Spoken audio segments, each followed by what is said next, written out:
এখন বাগড়াবাদ রানওয়ে হাইওয়ের উপরে দেখতেই পাচ্ছ। হঠাৎ চোখের সামনে রানওয়ে পড়ে গেল, তাই এখানে দাঁড়িয়ে আমরা একটুখানি রানওয়েটা দেখছি। ওইখানটা চা খাচ্ছি, আমাদের গ্রুপের সব দাঁড়িয়ে আছে দাদারা। এই হচ্ছে আমাদের বাইক, দেখতেই পাচ্ছেন বন্ধুবান, আপনারা দেখতেই পাচ্ছেন। হঠাৎ বাইক নিয়ে আস্তে আস্তে আমাদের চোখে একটা ব্রিজ পড়ে, খুব লং ব্রিজ। তো ব্রিজটা উঠে দেখতে পারি একটা নদী দেখা যায়, সেটা শুকিয়ে পড়ে আছে, আপনারা দেখতেই পাচ্ছেন। তো ব্রিজটার নাম জানতে পারলাম, এইটাই আমাদের বলে সুবর্ণরেখা ব্রিজ। সুবর্ণরেখা ব্রিজ, তো দেখতেই পাচ্ছেন নদীটা কী হালে শুকিয়ে পড়ে আছে, আর চারিদিকে নিরিবিলি জায়গা, দুর্দান্ত একটা পরিবেশ দেখে ব্রিজটা আমরা দাঁড়িয়ে গিয়ে ছবি তুলছি, আর আমাদের রাইডাররা সব দাঁড়িয়ে আছে।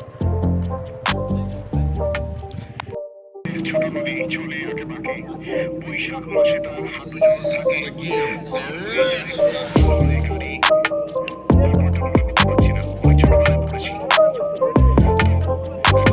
দেখতেই পাচ্ছ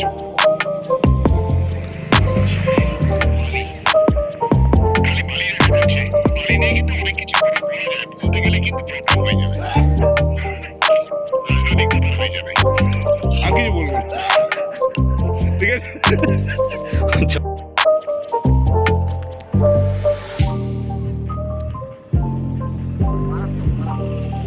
ব্যাপক জায়গাটা না দেখেছি।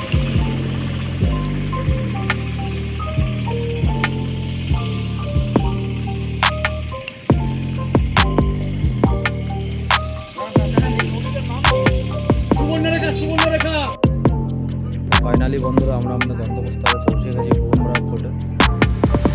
তা কুমড়া ফোর্টের মেন এন্ট্রি গেট হচ্ছে এটাই পিছনে।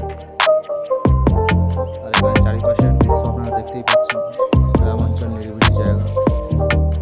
আর আমাদের গ্রুপের সব দাদারা দাঁড়িয়ে আছে লাইনে, সবাই এখন কথা বলছে।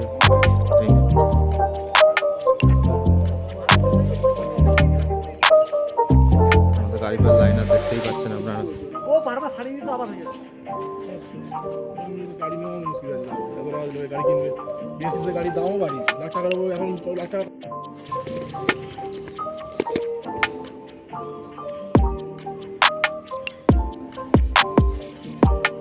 হচ্ছে আমাদের কুমড়া ফোর্টের প্রাকৃতিক দৃশ্য তোমরা দেখতেই পাচ্ছ।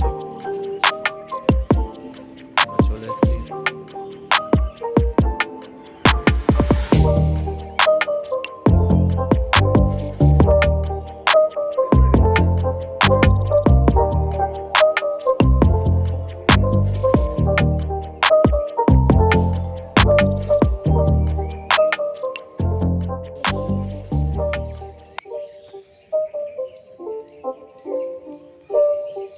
It's not a game, it's a rich thing.